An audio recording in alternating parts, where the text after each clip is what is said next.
दोस्तों, आज की कहानी आपको सोचने पर मजबूर कर देगी। अक्सर हम कई मौकों पर कुत्तों का नाम लेकर मिसाल दिया करते हैं। किसी को गाली देते हैं तो कुत्ते का नाम जुबान पर आता है। गाली आदमी को देते हैं पर नाम कुत्ते का बदनाम होता है। क्या कुत्ता इतना गया गुजरा जीव है? हमने उसे कभी खिलाने पिलाने के बारे में तो नहीं सोचा। चाहे कितने ही दिन से भूखा द्वार पर पड़ा हो, लेकिन हमें कभी उसका नाम इस्तेमाल करने में लज्जा नहीं आई। आपसे निवेदन है, 5 मिनट का समय निकालकर इस कहानी को जरूर सुन लेना। शायद आपकी सोच बदल जाए। नमस्कार दोस्तों, हमारे YouTube चैनल में आपका दिल से स्वागत है। अगले दिन सुरेश उस महात्मा से मिलने के लिए निकल गया। वह पहुंचकर सुरेश ने देखा कि महात्मा अपने आश्रम में कुछ लोगों को उपदेश दे रहे थे। तभी सुरेश ने महात्मा को प्रणाम किया और कहा, गुरुदेव, मेरे मन में एक प्रश्न उठ रहा है। महात्मा ने कहा, भंते ने संकोच होकर पूछो, आपके मन में वह कौन सा प्रश्न उठ रहा है? तब सुरेश ने कहा, गुरुदेव, मैं यह जानना चाहता हूं कि कुत्ते को एक टुकड़ा रोटी खिलाने से मनुष्य को कौन सा फल मिलता है। तभी महात्मा ने बताया, अगर मनुष्य कुत्ते को रोटी खिलाने के 8 फायदे जान जाए तो कभी दुखी नहीं होगा। भंते, कुत्ते को एक टुकड़ा रोटी खिलाने से मनुष्य को 8 फायदे होते हैं तथा जो भी मनुष्य इन फायदों के बारे में जान जाता है उसका जीवन धन्य हो जाता है और उसको जीवन में कभी दुखों का सामना नहीं करना पड़ता है। जो भी मनुष्य पृथ्वी लोक पर कुत्ते को एक टुकड़ा रोटी खिलाता है उसे 8 फायदे होते हैं और वह जीवन भर सुखी रहता है और उसे मृत्यु के बाद मोक्ष की प्राप्ति होती है। महात्मा ने कहा, भंते, तुम्हें एक कहानी सुनाता हूं, ध्यान से सुनना, फिर तुम्हें सब पता चल जाएगा। एक समय की बात है, एक काले रंग का कुत्ता था। वह बहुत ही लाचार था और भूखा प्यासा था। वह गांव में सभी के घर घर जाता था, परंतु उसे कोई भी व्यक्ति रोटी का एक टुकड़ा भी नहीं देता था। वह भूख के मारे इधर उधर घूमता रहता।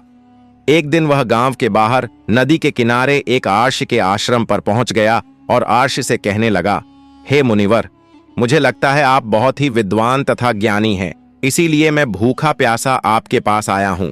कृपा करके आप मुझे एक टुकड़ा रोटी का दे दीजिए, जिसे मैं खाकर अपनी भूख को शांत कर लूं। तभी वह आर्षि कहते हैं, हे स्वान, क्या तुम्हें गांव में एक टुकड़ा रोटी का किसी ने नहीं दिया जिसे तुम खाकर अपनी भूख मिटा सको? वह कुत्ता आर्षि से कहता है, हे मुनिवर, मैं आपको क्या बताऊं, आप मेरी बातों पर विश्वास नहीं करोगे। तभी वह ऋष्य कहते हैं, स्वान, तो बताओ, तुम्हारी बातों पर मैं विश्वास अवश्य करूंगा। मुझे तुम बहुत ही लाचार दिखाई पड़ते हो। तभी वह कुत्ता कहता है, ठीक है मुनिवर, मैं आपको अपनी बीती बताता हूं। कुत्ता अर्षि से कहता है, हे मुनिवर, दुनिया के लोगों, हम पर रहम करो। हमारा कोई घर नहीं होता है, कोई आसरा नहीं होता है, कमाकर खाना हमें नहीं आता है, हमें वस्त्र भी पहनने का ज्ञान नहीं है, इसलिए सर्दी गर्मी और बरसात में हम ऐसे ही घूमते रहते हैं। हमें पढ़ना लिखना भी नहीं आता। मुनिवर, आपकी तरह हमें अनुशासन नहीं आता, हमें आपकी तरह बोलना नहीं आता। यह हमारा दुर्भाग्य ही समझिए, परंतु हमें आपकी तरह भूख भी लगती है। चोट लगने पर हमें आपकी तरह पीड़ा भी होती है, हमें आपकी तरह रोना भी आता है। बस इन्हीं 3 कामों में हम आपकी बराबरी करते हैं, इसलिए हम पर दया दिखाइए, हमें और कष्ट मत दीजिए। ईश्वर ने तो हमें वैसे भी कष्ट देकर ही भेजा है, ऊपर से आप लोग हमें परेशान करते हैं। हम आपकी तरह मनुष्य नहीं हैं, हम पराधीन जीव हैं। जब हमारा जन्म हुआ उस समय हमारे आंख कान बंद थे। कह नहीं सकते कि उस समय आपके जन्म पर जैसे नाच गाना होता है, बाजे बजते हैं, खुशी मनाई जाती है। हमारे जन्म पर भी यह सब हुआ होगा। हमारे जन्म पर किसने खुशी मनाई होगी? हम जिस बिछौना पर थे वह रुई का नरम तो था, सर्दी बिल्कुल नहीं लगती थी।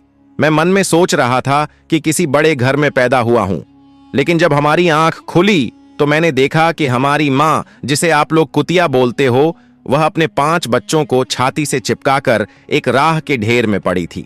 हम 5 भाई थे, बाकी 4 भाई तो लाल और भूरे रंग के थे। मैं अकेला ही काले रंग का था, सब छोटा। मैं ही था, इसलिए कमजोर था। मेरी मां हम लोगों के पास कम ही आती थी, क्योंकि उसे भी अपने भोजन की व्यवस्था करनी पड़ती थी।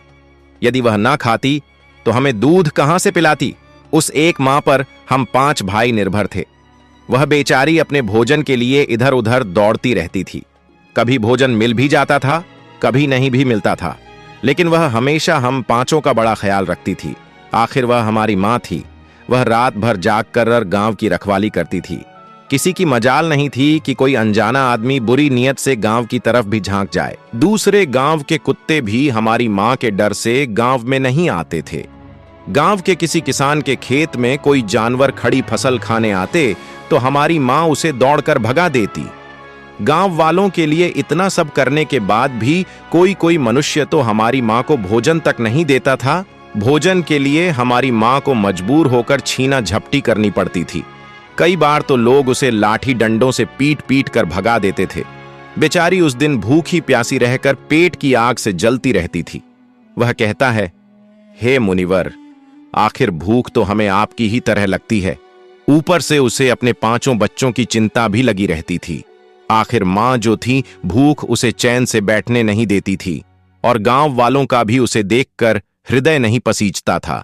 तो बेबस होकर उन लोगों के घरों में मैं चोरी से घूम पड़ता था और खाने की कोई चीज मिल जाती तो उसे खाकर अपने पेट की आग बुझा लेती थी। कई बार तो लोग उसे खाने की वस्तु ले जाते हुए देखते तो लाठी डंडे लेकर उसके पीछे पड़ जाते। कुछ निर्दय लोग तो कई बार उसे घर के अंदर बंद करके पीटते थे। हमारी माँ का बुरा हाल कर देते थे। फिर वह कुत्ता आरशी से कहता है, हे मुनिवर, हमारी माँ ने क्या बिगाड़ा था? उसने सिर्फ अपने पेट के लिए भोजन ही तो चुराया था। चोरी करने का हमें कोई शौक नहीं है, पर पापी पेट हमें यह सब करने के लिए मजबूर कर देता है। एक दिन की बात है, बड़ी जोरदार बरसात हो रही थी। ओले पड़े थे, ठंडी हवा चल रही थी। उस ठंड में ठिठुर कर हमारे 3 भाई मर गए। उस दिन हमारी माँ बहुत रोई थी, लेकिन मनुष्य हमारी पीड़ा को नहीं समझा क्योंकि उसके बच्चे थोड़े ही मरे थे। फिर वह कुत्ता कहता है, हे मुनिवर, अब हम सिर्फ 2 भाई रह गए थे। हमारी माँ हम दोनों की अच्छे से देखभाल करने लगी। फिर एक दिन उसी गांव में एक सेठ के घर पर दावत चल रही थी और अनेक प्रकार की मिठाइयां बन रही थीं। सेठ जी के घर काफी मेहमान आए हुए थे। हमारी माँ कुछ खाने की तलाश में बार बार उधर जाती, लेकिन लोग उसे दुत्कार कर भगा देते थे। किसी को उस पर इतना भी तरस नहीं आया कि एक रोटी उस बेचारी को खाने को फेंक दे। एक रोटी से उनका क्या बिगड़ जाता? मेरी माँ बार बार जाती और वहीं खड़ी खड़ी देखती रहती थी। सेठ जी के आंगन में दावत खाने का सिलसिला चालू हुआ। भोजन परोसा जाने लगा। मेरी माँ भी वहीं जाकर पूछ हिलाने लगी। खाना परोसने वाला आदमी जब किसी काम से भीतर गया तो मेरी माँ दबे पांव रोटी लेने को चल पड़ी। फिर दूसरे आदमी ने मेरी माँ को जाते हुए देख लिया तो चारों ओर से लोग चिल्ला चिल्ला कर उसकी तरफ भागे। मेरी माँ उनकी चीख सुनकर घबरा गई। 2-3 आदमी लाठी लेकर उसके पीछे बड़े बेहर से दौड़े। मेरी माँ वहां से घबराकर भागने लगी, परंतु उसे वहां से निकलने का कोई रास्ता नहीं मिला क्योंकि सामने से लोग लाठी डंडे लेकर आ रहे थे। तभी मेरी माँ वहां पर जो लोग भोजन कर रहे थे उनको लांघ कर निकल गई आगे। वह कुत्ता कहता है, हे मुनिवर, मेरी माँ अपने निकलने पर इतनी हैरान नहीं थी जितनी कि उन लोगों को देखकर हुई थी जो वहां पर दावत खा रहे थे। वह सब उठकर खड़े हो गए। उन्होंने भोजन करना छोड़ दिया और कहने लगे कि कुतिया के लांघ जा जाने के कारण भोजन भ्रष्ट हो गया है। सब एक दूसरे से विचार विमर्श कर रहे थे कि अब क्या किया जाए, खाना तो सब खराब हो गया है। फिर सेठ जी फूट फूट कर रोने लगे। कुछ लोग तो यह भी कह रहे थे कि भाई, कुतिया के लाने से भोजन खराब कैसे हो गया? उसने खाने में या पतलों में मुंह थोड़ी डाला है, सिर्फ ऊपर से लांघ कर ही तो गई है। और कहने लगे, शहरों में तो लोग कुत्ते को पालकर घर के अंदर सुलाते भी हैं और खिलाते भी हैं, तो इसमें कोई बुरी बात नहीं है। अगर कुतिया लांघ कर गई है तो भोजन खराब नहीं हुआ है। लेकिन उनमें से कुछ लोग बड़े घरों से ताल्लुक रखते थे। उन्होंने एक भी नहीं चलने दी। कह रहे थे कि भोजन तो भ्रष्ट हो गया है, यह हमारे खाने के लायक नहीं है। आखिरकार उन्हीं की बात मानी गई। अब तो वह सारा भोजन गरीबों में बांट दिया गया। उस दिन तो मेरी माँ को खूब पेट भर के खाना मिला था। ऐसा सुख उसने जीवन में कभी नहीं पाया था, लेकिन वह सुख उसके लिए बड़ी मुसीबत बन गया। वह भोजन करके वहां आराम से लेटी ही थी। उतने में वह सेठ डंडा लेकर वहां आ पहुंचा और उसे बुरी तरह से पीटने लगा। उसे वहां से भागने का भी कोई अवसर नहीं मिल पाया। डंडों की चोट से वह बुरी तरह से चिल्लाने लगी।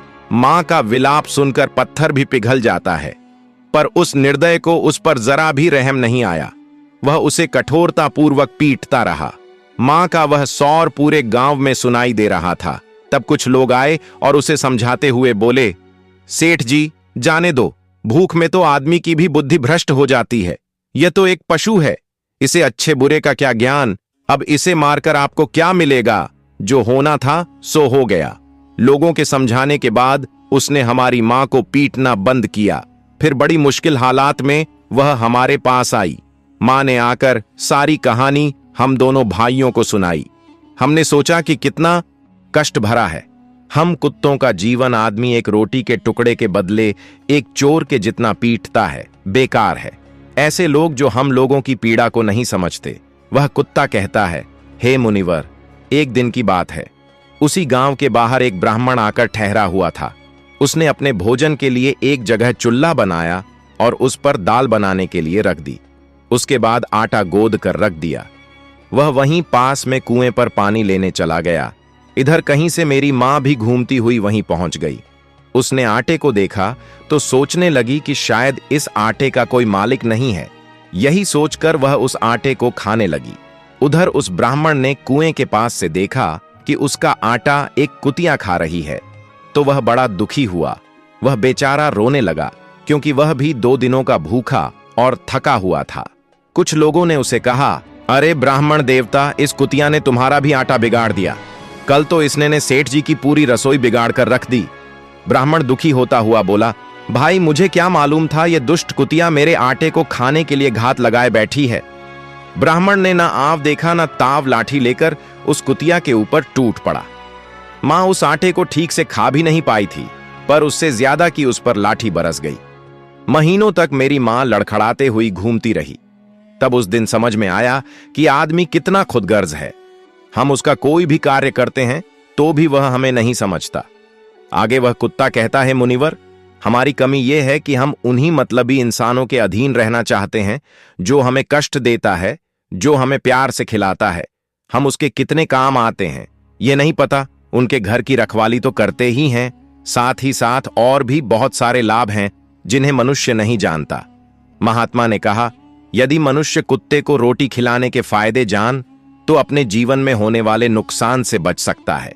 आज मैं आपको बताऊंगा कुत्ते को रोटी खिलाने के 8 फायदे। मनुष्य को पता नहीं है कि जब भी घर में रोटी बनाई जाती है तो सबसे पहली रोटी गौ माता की होती है और पिछली रोटी कुत्ते की होती है। महात्मा ने कहा, ऐसा ही विधान भगवान ने बनाया था, लेकिन भगवान के बनाए उस विधान को भूलकर मनुष्य अगली और पिछली रोटी स्वयं ही खा जाता है। इसका दुष्प्रभाव उसके जीवन पर पड़ता है। कुत्ता वह प्राणी है जिसको रोटी खिलाने से मनुष्य के जीवन में पड़ने वाले ग्रहों के दोष भी दूर हो जाते हैं। महात्मा ने कहा, कुत्ते को रोटी खिलाने का पहला फायदा। कुत्ते को रोटी खिलाने से क्षण का नकारात्मक प्रभाव कम हो जाता है। न ग्रह जब अपनी कुदृष्टि डालता है तो हर मनुष्य बर्बाद हो जाता है। जिस व्यक्ति पर उनकी महादशा का आरंभ हो जाता है तो बने बनाए काम अपने आप बिगड़ने लगते हैं और वह मनुष्य आर्थिक तंगी का शिकार हो जाता है। उस स्थिति में व्यक्ति यदि कुत्ते को रोटी खिलाता है तो उस पर कण का दुष्प्रभाव बहुत ही कम हो जाता है। कुत्ते को रोटी खिलाने का दूसरा फायदा, कुत्ते को रोटी खिलाने से भाग्य आपके पक्ष में हो जाता है। आपके घर के अंदर नकारात्मक शक्ति नष्ट हो जाती है। कुत्ते को रोटी खिलाने का तीसरा फायदा, कुत्ते को रोटी खिलाने से माता लक्ष्मी प्रसन्न हो जाती है और आपके घर में धन दौलत की कभी कमी नहीं रहती है। कुत्ते को रोटी खिलाने का चौथा फायदा, कुत्ते को रोटी खिलाने से आपके ऊपर कर्ज नहीं चढ़ता और जो पहले से आप कर्जदार हैं उससे भी मुक्ति मिल जाती है। कुत्ते को रोटी खिलाने का पांचवा फायदा, कुत्ते को सुबह शाम भोजन देने से आपका व्यापार बहुत अच्छे से चलता है। कुत्ते को रोटी खिलाने का छठा फायदा, कुत्ते को रोटी देने से आपकी आयु में वृद्धि होती है और अटका हुआ धन वापस मिल जाता है। कुत्ते को रोटी खिलाने का सातवां फायदा, कुत्ते को रोटी देने से हमेशा आपका स्वास्थ्य अच्छा बना रहता है और मानसिक रूप से आप मजबूत रहते हैं। आपका मन हमेशा ऊर्जावान रहता है। अच्छे विचार आपके मन के अंदर आते हैं।